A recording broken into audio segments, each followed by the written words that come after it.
Bonjour à toutes et à tous, bienvenue dans votre quotidienne sur l'innovation. En prise avec l'actualité, nous étudions quels sont les potentiels mais aussi les questions que pose le recours aux nouvelles technologies. Aujourd'hui, j'interviewerai en ouverture ce lundi Lionel Baraban, qui est le directeur général de Famoco, une entreprise française que vous ne connaissez peut-être pas, mais qui se cache derrière le prix Nobel de la paix attribué en 2020 pour le programme alimentaire mondial. On discutera ensemble de la façon dont le logiciel peut venir en aide dans le cadre d'une crise migratoire, en l'occurrence en aide aux réfugiés ukrainiens. Ensuite, au cœur de cette émission, on parlera des urgences cyber, on parlera du protection du scrutin électoral jusqu'à la protection du citoyen au quotidien sur Internet. Quelles sont les urgences de la France en matière de cybersécurité? Et puis, dans notre rendez-vous hebdomadaire, on verra ce que l'on sait des piratages qui ont été organisés par le groupe Lapsus, piratages qui ont touché des grandes entreprises de la tech. On fera le tour de ce que l'on sait aujourd'hui des conséquences des dégâts causés par ce groupe Lapsus, mais aussi de ce qu'on sait de ses membres. Et puis, on conclura par Ils font demain avec la découverte d'une start-up qui travaille sur un polymère capable de réparer les tissus sans suture. Mais tout de suite, on ouvre ce Smart Tech et cette semaine, avec l'interview, on parle de logiciels et de crise migratoire.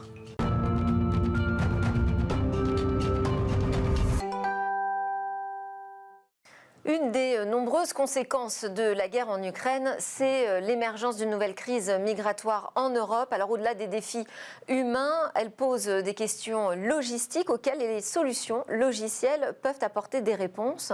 On voit ça en tout cas avec Lionel Baraban, directeur général de Famoco, entreprise française que l'on retrouve donc derrière le programme alimentaire mondial qui a valu un prix Nobel de la paix en 2020. Bonjour Lionel Baraban, merci d'être connecté avec nous.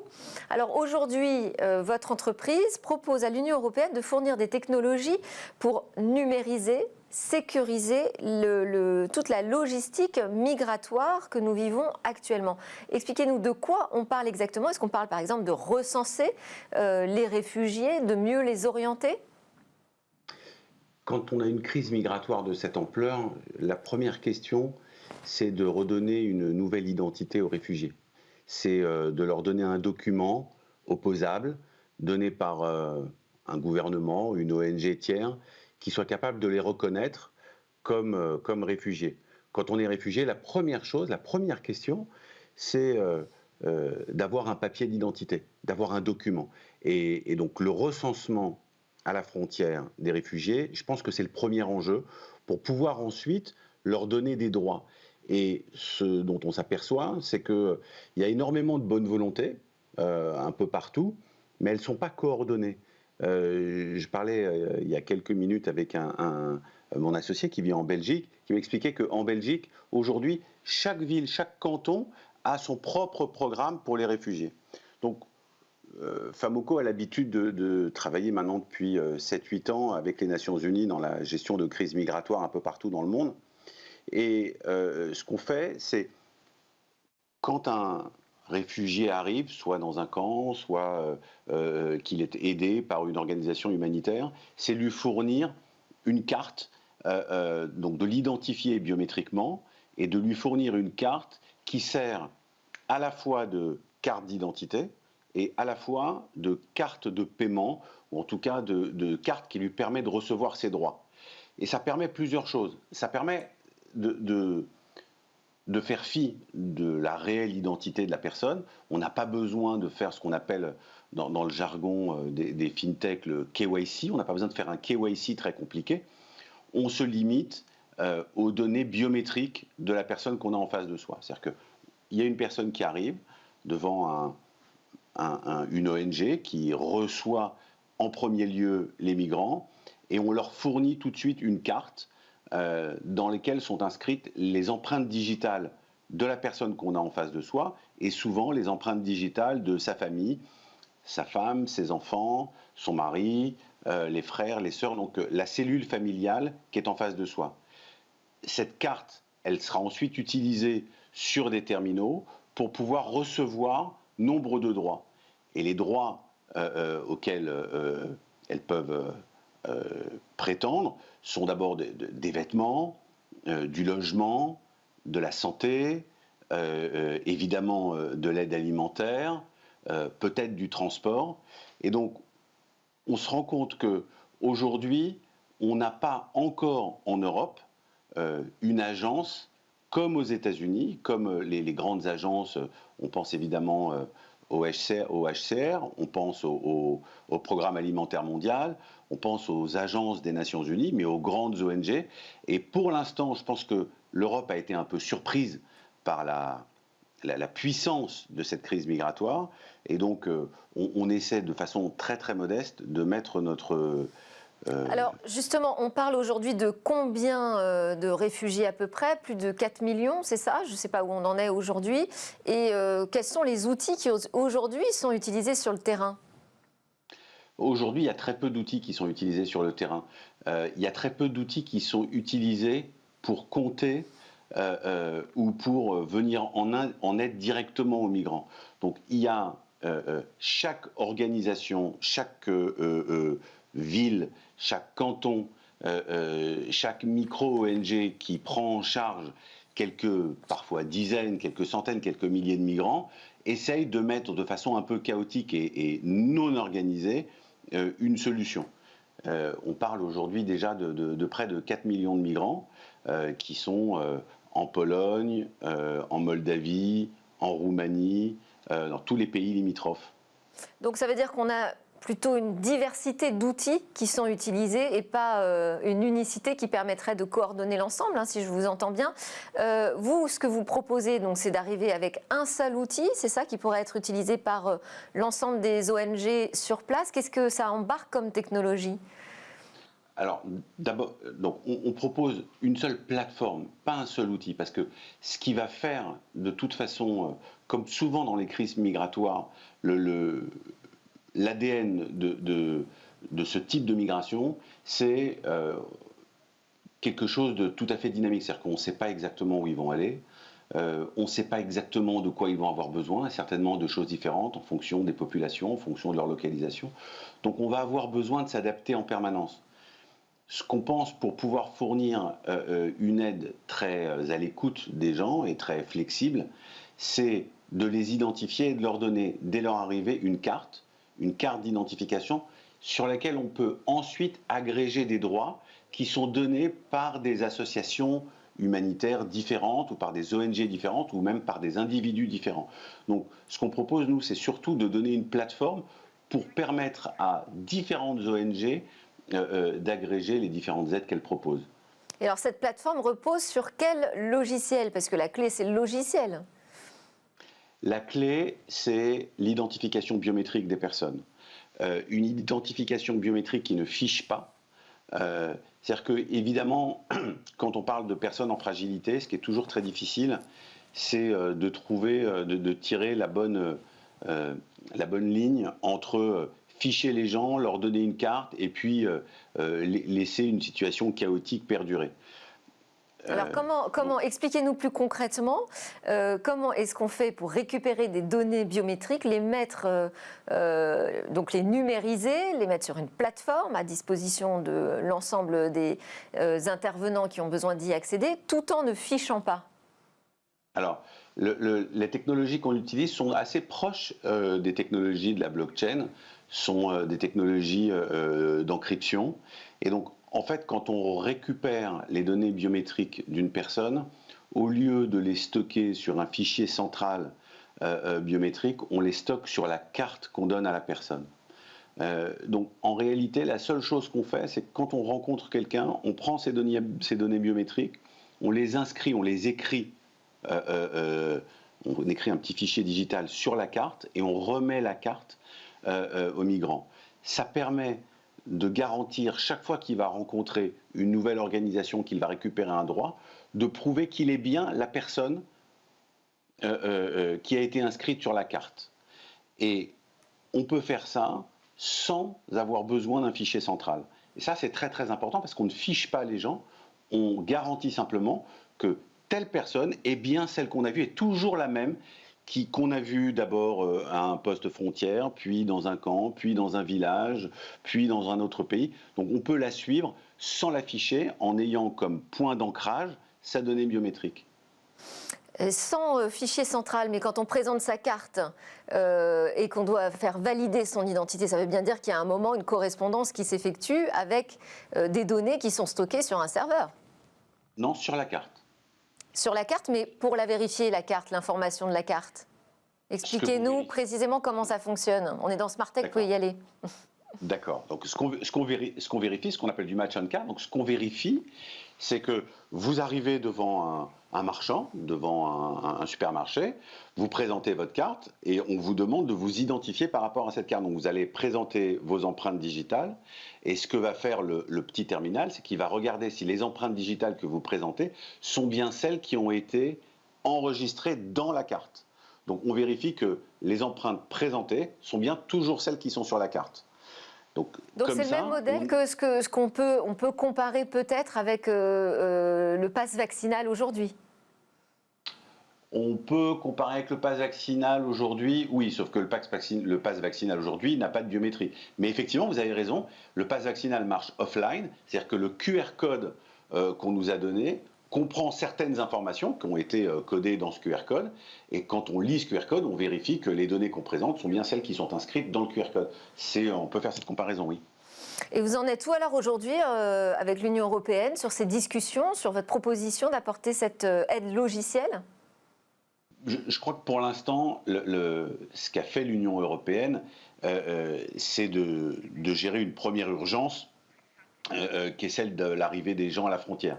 La question, pour l'instant, de l'organisation de façon plus, je dirais, plus organisée, plus universelle des migrants, c'est pas encore véritablement posé. Et il y a eu plusieurs appels des États, notamment de l'État français, de l'État néerlandais, de l'État belge. Il y a eu plusieurs appels au tissu de start-up locales, au tissu de technologie locale, pour savoir qui avait des technologies qui pouvaient aider. Donc nous, naturellement, Donc ça veut dire que c'est en train de se décider là en ce moment. Merci beaucoup Lionel Baraban pour vos explications. Je rappelle que vous êtes le directeur général de Faboco, une entreprise française qui est née à Paris en 2010. C'est l'heure dans notre talk de continuer sur l'actualité. Là, cette fois, on va parler des urgences en matière de cybersécurité. Scrutin électoral, menace internationale, les urgences de la France en matière de cybersécurité. On en parle avec Guillaume Tissier, président et associé d'Avisa Partners, qui pilote le Forum international de la cybersécurité qu'on appelle le FIC, plus rapidement, co-organisé avec la Gendarmerie nationale. Et à vos côtés, Damien Frey, directeur de Varonis France, une entreprise américaine qui est spécialiste de la sécurité et de l'analyse des données. Et puis nous aurons également avec nous en visio Ronan David, directeur stratégique d'Efficient IP. Lui nous parlera de comment pourrait fonctionner ce filtre anti-arnaque qui mettrait les Français à l'abri des sites piégés. Bonjour à tous. Guillaume, on va commencer ensemble. Vous avez interpellé tous les candidats, je crois, à l'élection présidentielle sur leur programme et leurs ambitions en matière de cybersécurité pour la France. Alors, on ne va pas parler des programmes de chaque candidat. On entre dans une période, on ne citera donc aucun nom aujourd'hui. En revanche, moi, ce qui m'intéressait de voir avec vous, c'est quel était le niveau de prise de conscience de ces urgences cyber de la part des futurs, peut-être, présidents de la République. Enfin, de la future président de la République. Alors forcément, quand on interpelle, on a peut-être un regard un peu biaisé parce qu'on pose des questions et en réponse... C'est-à-dire qu'ils avaient bien préparé ? On a des priorités. En tout cas, nous, ce qu'on a constaté, c'est que les candidats, effectivement, avaient réfléchi, avaient travaillé le sujet. Et ça, c'est peut-être une nouveauté par rapport aux élections précédentes, où on les sentait nettement moins à l'aise sur cette question de la cybersécurité, avec quelques points qui reviennent dans toutes les réponses que nous avons eues. Un premier point, clairement, sur la sensibilisation et la formation. Le problème des compétences numériques et notamment de cybersécurité est vraiment un sujet clé, à deux niveaux, à la fois sur la sensibilisation du grand public et en même temps, bien sûr, sur la formation des spécialistes de la cybersécurité. Et sur les politiques, juste aujourd'hui, vous pensez qu'ils ont développé eux-mêmes leur expertise ? Alors je pense qu'ils se sont dotés en interne dans leurs équipes sans doute de bons spécialistes, en tout cas de personnes qui ont réfléchi à ces sujets. Et ça c'est un peu nouveau, c'est aussi je pense le résultat d'une prise de conscience liée au Covid, liée à notre dépendance au numérique. Et donc voilà, la sensibilisation a fait son œuvre. Il y a aussi cet enjeu électoral d'un point de vue de la protection du scrutin aujourd'hui. Est-ce qu'on est capable de dire qu'on peut sécuriser l'ensemble des communications qui ont lieu là en ce moment au sein des partis, par exemple, pour la préparation du scrutin, pour que tout se passe le mieux possible? Alors, sécurisation des communications. Aujourd'hui, le vrai sujet par rapport aux élections présidentielles, c'est en effet, en amont des élections, c'est la sécurisation des candidats et de leurs partis politiques. On a eu beaucoup de communications qui ont été faites autour de se protéger contre des vols d'informations, se protéger contre des deepfakes. On l'a vu, alors c'est pas lié à l'élection, mais on l'a vu avec le président ukrainien qui, lors d'un deepfake, disait qu'il fallait rendre les armes. Donc, ça, oui, on le voyait effectivement accepter la capitulation de l'Ukraine. Ouais. Exactement. Donc ça, c'est des sujets qui sont aujourd'hui très problématiques pour les candidats. Donc ils sont très vigilants par rapport à ça. Comme on le disait juste avant, ils ont aujourd'hui des gens dans leur entourage qui travaillent sur ces sujets de protection de l'information. Et puis le deuxième enjeu, ça va plutôt être la protection de la campagne et du vote, de l'élection. Faire en sorte que l'ensemble des systèmes des communes soient opérants lorsqu'on va arriver à quelques jours des élections. Parce que là, on ne parle pas de vote électronique, hein, on continue à voter de manière traditionnelle. Pour autant, il y a de l'informatique qui entre en jeu. Alors aujourd'hui, il y a quand même 66 communes en France qui ont fait le choix de vote électronique. Donc là-dessus, il y a quand même un enjeu et il va falloir... Et puis il y a les Français de l'étranger aussi. Exactement. Il y a tous les votes en fait de l'étranger, par correspondance, etc. Donc ça, c'est un enjeu. Aujourd'hui, disons que le vote reste quand même encore un vote par papier. Néanmoins, le fait d'avoir ce qui a pu se passer sur la ville de Marseille en 2020, où l'ensemble des systèmes étaient inopérants, si ça arrive la veille de l'élection, on ne sait pas trop aujourd'hui comment les collectivités peuvent réagir. Donc les grandes villes, les grandes collectivités sont probablement préparées, ou en tout cas s'y préparent. Sur des plus petites collectivités, c'est un des enjeux aujourd'hui de l'élection. Vous les avez entendus inquiets, Guillaume Tissier, là-dessus, sur la protection de la campagne ? Alors oui, effectivement, toutes les équipes ont mis en place des compétences pour gérer leur sécurité. Ils ont été très discrets quand même pour la plupart sur les modalités pratiques de cette prise en compte. On n'a pas vu d'affaires d'ailleurs de fuite de données. Pour le moment. Nous n'avons pas eu effectivement d'affaires. Alors ce qui ressort aussi des programmes, des réponses que nous avons eues, c'est le besoin de prendre en compte de façon opérationnelle le sujet de la cybersécurité au plus près du terrain. Notamment au niveau des territoires. Oui. On sait qu'aujourd'hui, les grandes entreprises, les OIV ont fait beaucoup de progrès depuis quelques années, grâce notamment à l'ANSSI et à des dispositifs ensuite internes à ces entreprises. En revanche, l'échelon local, collectivité, PME, ETI, est encore largement insuffisamment sécurisé. Et donc là, il y a eu pas mal de propositions. Pas forcément par faute d'expertise ou d'outils, c'est un problème de budget aussi, non ? C'est un problème de budget, c'est aussi un problème, je pense, de mutualisation des moyens, au sens où la sécurité est efficace quand elle est collective, notamment pour des petites organisations. D'où d'ailleurs l'appel à projet qui a été lancé pour créer des CERT régionaux qui travaillent notamment donc sur les CERT, moi je dis, mais les CERT, c'est ça, c'est des centres, comment on le traduit ? C'est des centres de réponse. De réponse à incident. Exactement, qui vont permettre, lorsqu'une collectivité demain sera attaquée, lorsqu'une PME sera attaquée, de pouvoir détacher un certain nombre d'experts pour gérer la situation. Alors en lien évidemment avec les dispositifs qui existent déjà, on a déjà cybermalveillance qui est là pour flécher un certain nombre de prestataires référencés, mais il manquait, si vous voulez, au niveau des régions, des entités qui permettent de mutualiser ces compétences sécurité. Alors souvent au sein des groupements d'intérêt public qui gèrent les sujets numériques. C'est le cas par exemple pour la région de Bourgogne qui a placé ce CERT au sein du groupement d'intérêt public qui gère l'IT pour les collectivités de la région. Alors finalement, il y a des points de convergence, j'imagine, sur cette question de la cybersécurité. Où est-ce que ça se différencie entre les candidats ? Alors c'est plus sur les leviers à mobiliser, c'est-à-dire que donc les questions de budget, par exemple. Alors les questions de budget et les questions aussi de levier en matière de politique industrielle. Je crois que c'est aussi une nouveauté. Quand on parle de cybersécurité, assez rapidement, on en arrive aux questions de souveraineté, tout simplement parce que on sait qu'aujourd'hui 80% des solutions que nous utilisons en matière de cybersécurité sont des solutions non européennes, oui. Et que donc si on veut demain et c'est un sujet clé, avoir une cybersécurité autonome, eh bien évidemment, il faut qu'on renforce nos moyens, nos capacités, et ça pose donc le sujet de la politique industrielle. Et sur les leviers... Alors d'ailleurs, les candidats, vous les avez conviés au campus cyber à Paris, qui est censé créer cet écosystème en France. Tout à fait. Alors effectivement, il y a déjà des outils qui ont été mis en place. Il reste ensuite beaucoup de leviers à mobiliser. Il y a le levier de la commande publique qui revient tout à fait quasiment dans tous les programmes.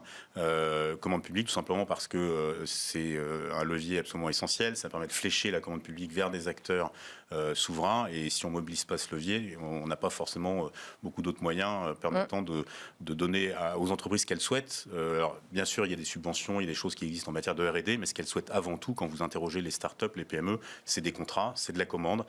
Et la commande publique est évidemment essentielle. C'est un gros client, tout à fait. On va donner la parole à notre ami qui est connecté avec nous, Ronan David d'Efficient IP, que j'ai fait patienter, qu'il m'en excuse. Efficient IP, c'est un éditeur de logiciels, un spécialiste français d'ailleurs de l'automatisation de la protection des DNS, qui est le système qui gère les noms de domaine, pour faire court et simple. Bonjour. Alors, je vous ai fait intervenir dans ce talk parce qu'une des priorités, je dirais, aujourd'hui, c'est d'être capable de protéger les citoyens, l'ensemble des Français, lorsqu'ils naviguent sur Internet. Et alors, on a eu cette idée de voir apparaître peut-être un filtre anti-arnaque. Donc, l'objectif, ce serait d'alerter les internautes lorsqu'ils surfent sur éventuellement un risque de tomber sur un site piégé. Comment est-ce que ça fonctionnerait selon vous ? Alors, il y a plusieurs options qui sont toujours possibles. Là, ce qui a été évoqué, c'est l'option qui s'appuierait sur le service DNS. Le service DNS, c'est, comme vous l'avez dit, le service de nom d'Internet. C'est l'annuaire général de l'Internet, qui fait que lorsqu'on veut joindre un site web, ce service-là va être systématiquement sollicité pour pouvoir mettre en jonction, en correspondance, l'utilisateur avec le site recherché. Donc c'est un point névralgique du système de communication, et de mettre à cet endroit-là donc un point de filtrage permettrait de prémunir les risques pour un usager de venir se connecter à un site identifié comme étant malveillant. Mais ça veut dire que ça reposerait sur une liste noire, c'est ça, de sites ? Alors effectivement, il y a un enjeu tout particulier qui consiste à être à même d'identifier les sites qui sont réputés comme étant malveillants, et si possible de l'être d'une manière la plus proactive possible pour anticiper dès la première tentative de connexion le blocage vers ce site malveillant. Mais alors ça, pour que ça soit vraiment efficace, il faut mettre en œuvre quelle technologie pour pouvoir être vraiment proactif? Alors, c'est là où est l'enjeu. Les moteurs DNS intègrent, eux, cette capacité à faire du blocage de manière native, et tout l'enjeu va se jouer maintenant dans la constitution de ces listes noires et la capacité à collectivement venir les mettre à jour, parce que c'est ce que disait votre invité tout à l'heure, il y a aussi un enjeu collectif où chacun doit venir pouvoir contribuer en déclarant que tel ou tel site a été identifié comme étant éventuellement malveillant, mais évidemment aussi développer des technologies qui pour la plupart sont basées sur l'intelligence artificielle, vont pouvoir identifier des signaux faibles dans le trafic Internet qui révèle la dangerosité possible d'un site web. Alors Ronan David, en fait ces outils ils existent quand même déjà un peu sur les navigateurs. Régulièrement on voit apparaître des messages qui nous disent attention, ce site n'est pas sécurisé, potentiellement piégé. Alors, il y a des services qui sont effectivement offerts par certains fournisseurs d'accès à Internet, par certains constructeurs de browsers web, et ils offrent un premier niveau. Maintenant, la démarche n'est pas systématique. Il faut être équipé de telle ou telle technologie pour pouvoir bénéficier de ce service.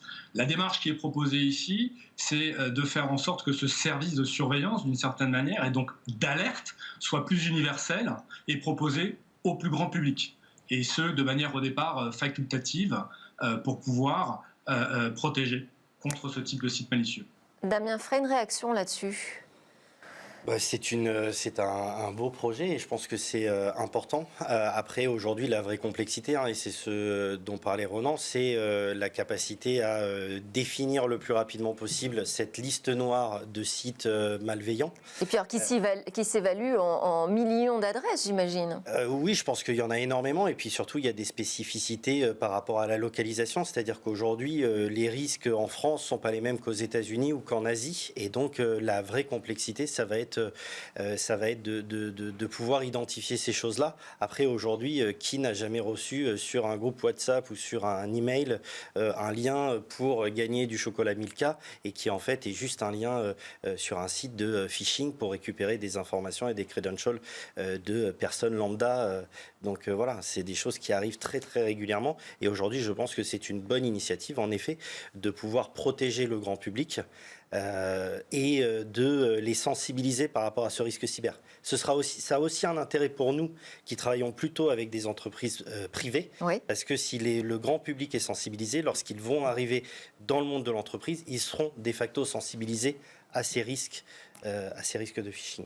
Ronan, David, juste avant de vous libérer, vous pensez que ça peut modifier la façon dont on va surfer sur Internet, mettre un terme aux victimes du phishing ? Alors, mettre un terme, je pense que malheureusement non. En tout cas, ça va venir contribuer à sécuriser. Il y a des enjeux évidemment extrêmement importants dans la transformation digitale, au niveau des administrations, au niveau de l'économie. Et la confiance est un élément clé du succès de ces transformations digitales. Ça va venir contribuer activement à renforcer la confiance. Mais à côté de ça, l'éducation des internautes est absolument essentielle. Il y a aussi une première défense qui est le bon sens. Il y a des requêtes, des sollicitations qu'on peut recevoir qui ne sont absolument pas légitimes et à partir de là, il n'y a aucune raison de se laisser tenter en cliquant sur des liens non sollicités. Merci beaucoup Ronan, David d'Efficient IP pour vos éclairages. Guillaume Tissier, on revient aux priorités. Donc là, on a vu une des façons d'agir pour protéger le citoyen dans son quotidien. On a parlé de la protection du côté des collectivités. Qu'en est-il du sujet de la défense nationale ? La défense est l'un des piliers essentiels, évidemment, à cette posture de cybersécurité, de résilience permanente. On trouve la même prise de conscience de l'urgence, la nécessité aujourd'hui de protéger la France aussi en matière cyber ? Alors, du côté du périmètre défense, oui, bien sûr. Le ministère des Armées a mis en place depuis déjà plusieurs années un commandement de la cyberdéfense qui est la responsabilité à la fois de la défense du périmètre du ministère des Armées et des Forces armées et en même temps qui est en charge du volet cyber des opérations militaires. Donc ça, c'est un point essentiel. Mais au-delà de ça, c'est aussi un pilier sur la lutte anti-cybercriminalité et tous les candidats appellent aussi au développement de ce pilier qui est aujourd'hui sans doute sous-dimensionné. Le traitement judiciaire des incidents de cybersécurité est encore insuffisant. Plusieurs des candidats appellent par exemple à la création d'un parquet dédié à la cybercriminalité, là où aujourd'hui on a une section simplement au sein d'un parquet. Donc ce pilier-là est absolument essentiel. Le pilier de la politique industrielle dont nous avons parlé tout à l'heure, et puis un pilier aussi fondamental sur la diplomatie, sur la politique étrangère, pilier d'autant plus fondamental qu'on va sans doute dans les mois qui viennent avoir un débat avec les États-Unis sur la suite du Privacy Shield. Vous avez vu qu'il y a quelques jours, il y a eu une annonce très politique. Ouais. Moi, j'ai tendance à entre Joe Biden et la présidente de la Commission européenne. Exactement, mais c'est sans doute un peu du wishful thinking, comme on dit, parce que finalement, on n'a aujourd'hui aucun détail sur ce qui a été négocié et je ne pense pas que les programmes de surveillance américains aient été revus à la baisse. Donc il y a déjà quelques Ce qui serait a priori la seule solution pour rendre un bouclier efficace aujourd'hui. Sauf à garantir, et c'est ce qui a été proposé, mais on ne voit pas encore bien comment ça peut fonctionner, des possibilités de recours pour que les citoyens européens se sentant injustement espionnés, et on ne voit pas très bien comment ça peut fonctionner, puissent disposer aux États-Unis d'une organisation permettant de faire ces recours. Mais c'est encore très très flou. Et donc toute la question, c'est de savoir s'il faut finalement un mauvais accord ou plutôt en rester sur le flou aujourd'hui qui pose quand même des problèmes. Clairement, le flou aujourd'hui pose des problèmes des deux côtés d'ailleurs. Tout à fait. Y compris pour les Européens et les Américains. Tout à fait. Et à côté de ça, il y a aussi une réponse européenne qui est dans le domaine de la politique industrielle sur le développement, et il y a eu des annonces importantes qui ont été faites par la Commission européenne, le développement d'une industrie du cloud européen. Je pense que c'est aussi un des marqueurs de cette campagne et des programmes des candidats que de vouloir développer une filière européenne du cloud computing, là où depuis quelques années on avait beaucoup dit que finalement on avait raté le train, que c'était trop tard. On voit bien qu'on ne peut pas faire l'économie de ce cloud computing, qu'il a un tel pouvoir transformationnel que si on ne le fait pas, c'est des chaînes de valeur entières qui vont être bouleversées. Voilà, donc il y a sans doute le besoin aussi en termes de politique industrielle de développer ce... Mais alors ça veut dire que, puisqu'on parlait quand même des candidats qui sont venus vous parler de leur programme, qu'ils soient plus de droite ou plus de gauche, finalement tout le monde est d'accord pour une politique plus souveraine en matière de numérique et renforcée en matière de cybersécurité. Oui, il y a pas de clivage. Unanimité sur le sujet, il y a des clivages sur les moyens à mettre en œuvre. Tous ne proposent pas, par exemple, la création d'un ministère du numérique ou d'un secrétaire d'État à la cybersécurité. Seuls quelques-uns l'ont proposé. Clivage aussi sur la politique industrielle. Il y en a certains qui sont beaucoup plus interventionnistes que d'autres. Et on va retrouver là des marqueurs assez classiques, entre des gens qui sont très libéraux et des gens qui le sont moins. Mais globalement, il y a unanimité, effectivement, sur le besoin de mobiliser l'ensemble des leviers de politique industrielle. Donc sujet transverse pour une politique de demain. Donc l'idée d'un ministère semble plutôt s'imposer. Les moyens, c'est comme tout. Ce qui compte, c'est surtout ce qu'on en fait, l'objectif, les moyens financiers qu'on alloue derrière. Je ne crois pas forcément qu'un ministère en soi apporte une solution. C'est ce qu'il y a derrière qui est important. Alors, Damien Frey, on va terminer, on arrive pratiquement à la fin de ce talk. On va terminer avec ce scrutin, puisque là, on est quand même à moins d'une semaine maintenant du premier tour. Quelles sont les formes d'attaque qui sont les plus redoutées là, dans cette période ? Là, aujourd'hui, la forme la plus redoutée, ça va être les attaques de type rançongiciel. On l'a vécu. Auprès de qui ? Auprès des collectivités. Aujourd'hui, vendredi, et ça a été annoncé ce week-end, on a la ville de Saumur et Saumur-Val-de-Loire qui ont été cyberattaqués, qui aujourd'hui ont un SI qui est du coup partiellement inopérant. Donc l'avantage, c'est que pour le moment, seuls certains aspects sont bloqués. Le vrai risque, c'est d'avoir dans les semaines qui arrivent une cyberattaque sur des villes majeures. Alors les collectivités ont pour ordre de ne pas céder au chantage. Ça, c'est la politique qui a été décidée par l'État. Mais dans la situation à quelques jours ou heures du scrutin, est-ce que ça peut tenir ? Non, mais il faut pas. De toute façon, il faut pas céder au chantage. Aujourd'hui, on parlait tout à l'heure du cybercampus, on parlait des CSIRT régionaux. On a beaucoup aujourd'hui d'entreprises du monde public, du monde privé, qui sont aux côtés des collectivités pour les aider, notamment dans l'analyse des attaques et dans le fait de reconstruire au plus vite leur système d'information pour qu'ils puissent être opérants et qu'ils puissent, je dirais, faire en sorte que les élections se passent bien. Donc voilà, donc le vrai risque, il est là aujourd'hui sur ces derniers jours et ces dernières semaines de la campagne. Ça va être vraiment d'éviter des cyberattaques majeures qui viendraient arrêter une collectivité en entier. Après, c'est encore un scrutin qui est sur papier. Ouais. Donc, si les choses ont été prévues en amont, normalement, les listes électorales seront là. Il faudra juste pouvoir vérifier les identités des uns et des autres. Voilà. Merci beaucoup à tous les deux. En tout cas, pour l'instant, jusqu'ici, tout va bien, j'ai envie de dire.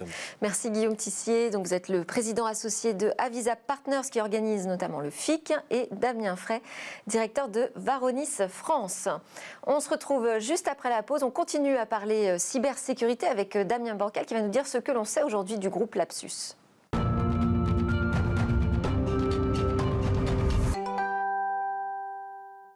Vous regardez Smart Tech, l'émission quotidienne sur l'innovation avec tout ce que ça a de potentiel et de qualité, mais tout ce que ça comporte de risques également. Et ça, on en parle avec Damien Bancal régulièrement, le cyberchercheur et fondateur de Zataz.com. Bonjour Damien. Bonjour. Aujourd'hui, on va particulièrement s'intéresser à ces attaques qui sont attribuées au groupe Lapsus. Alors d'abord, un rappel des faits, Damien. Alors, Lapsus, comment peut-on expliquer ça ? Si vous êtes des parents, honnêtement, ouvrez vos oreilles. Alors, très longtemps, des experts en cybersécurité ont cru que ce groupe qui est apparu l'année dernière, était soit un groupuscule des pays de l'Est, soit de la Corée du Nord. Sauf que, derrière cette cyberarmée, malheureusement, on avait juste affaire à des adolescents en mal de sensations fortes, dont l'un des leaders n'était rien d'autre qu'un adolescent de 16 ans. Imaginez, alors difficile de savoir le nombre exact de membres de ce groupe Lapsus. Le principal chef était basé dans une petite maison en Angleterre, du côté d'Oxford. Un autre adolescent, là, selon les autorités, serait du côté du Brésil. Et nous, on avait repéré, dès le mois de novembre l'année dernière, un mystérieux contributeur qui n'a pas été pour le moment clairement géolocalisé. Mais voilà, un groupe de pirates qui a fait pas mal de dégâts, qui a visé par exemple de grosses entreprises.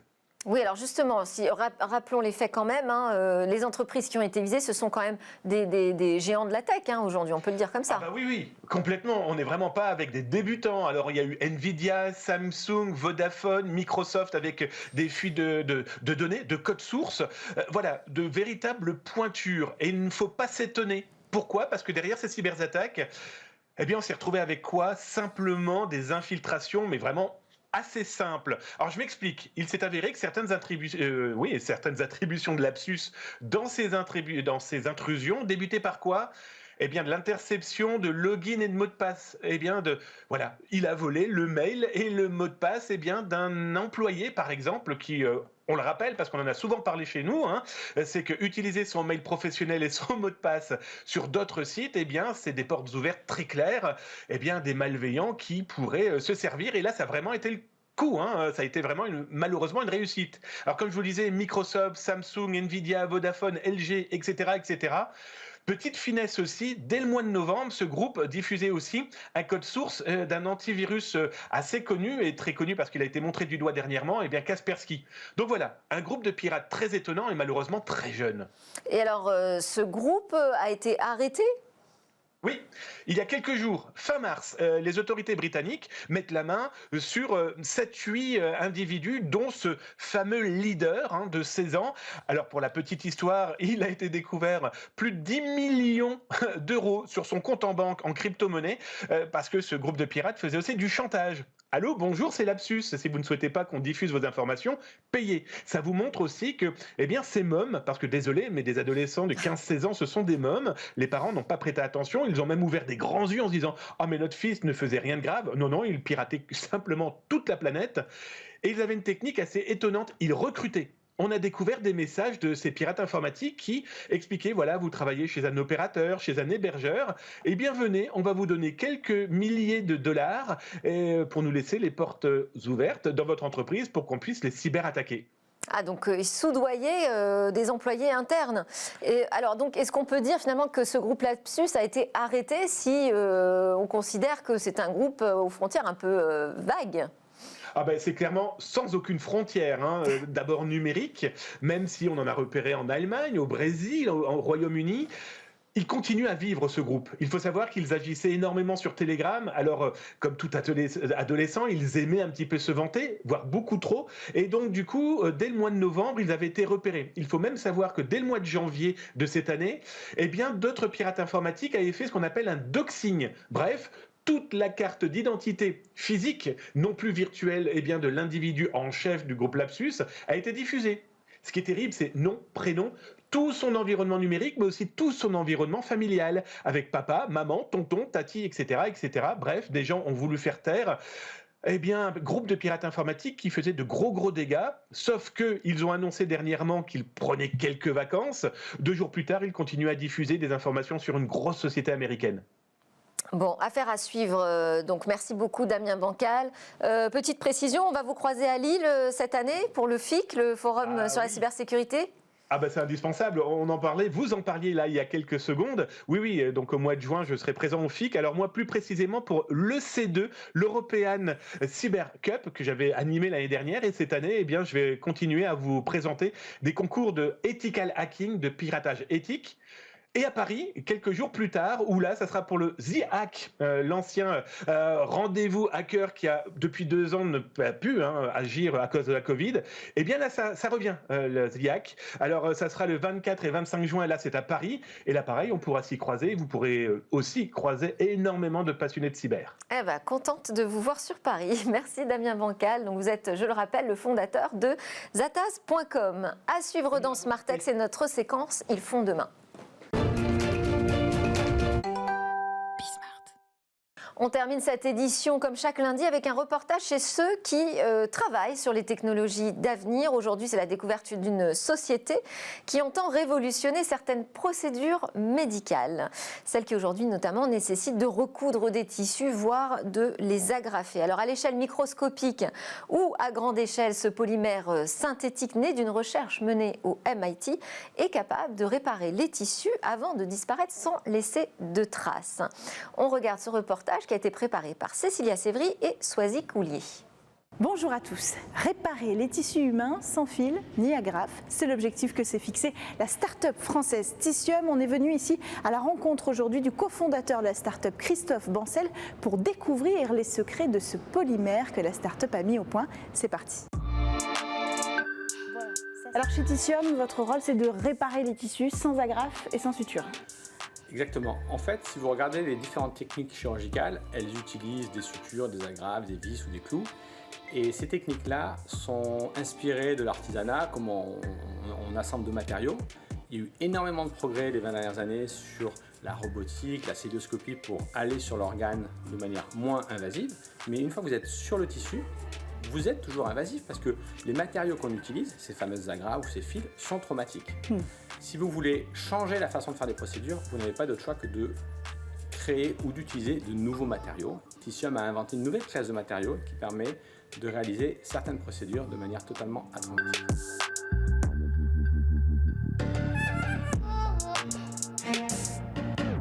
Donc là, nous sommes dans le laboratoire et Daniela est en train de réaliser des tests. Bonjour. Sur le polymère afin de tester les différentes propriétés physico-chimiques. À l'intérieur de cette seringue, vous avez le polymère qui a été inventé par les chercheurs du MIT et nos équipes. Il est appliqué sur le tissu. Comme il est visqueux, il reste en place. Et une fois que la procédure est achevée, le médecin, le chirurgien va photo-activer le polymère et il passera de cet état liquide visqueux à un état solide et flexible en collant au tissu. Partant de ce matériau-là, vous avez développé des procédures. Tout à fait. Je vais vous les présenter. Donc nous avons développé 3 procédures. La première dans le domaine de la réparation des nerfs périphériques, la deuxième dans le domaine de la réparation des hernies ventrales et la troisième dans le domaine de la chirurgie cardiovasculaire. Alors comment ça fonctionne? Montrez-moi la première procédure par exemple. Dans le domaine de la réparation du nerf périphérique, le nerf a été sectionné et pour le réparer, nous allons l'insérer dans une chambre qui a été photo-imprimée avec notre résine. Nous allons fixer cette chambre au nerf en utilisant notre adhésif, comme vous le voyez, et à l'issue, nous allons photo-activer l'ensemble, ce qui permettra d'avoir une réparation complète.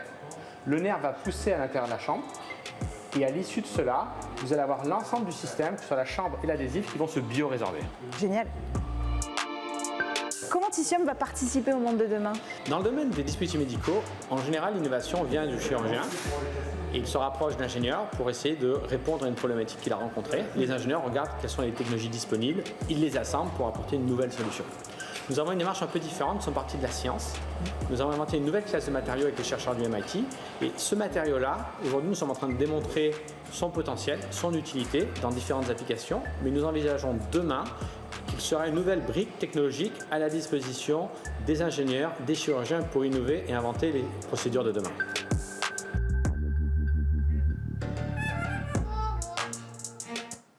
C'était Smartech. Merci à tous de nous avoir suivis. Je vous donne rendez-vous sur le web, les réseaux sociaux et en podcast. Et évidemment, demain, pour de nouvelles discussions sur la tech.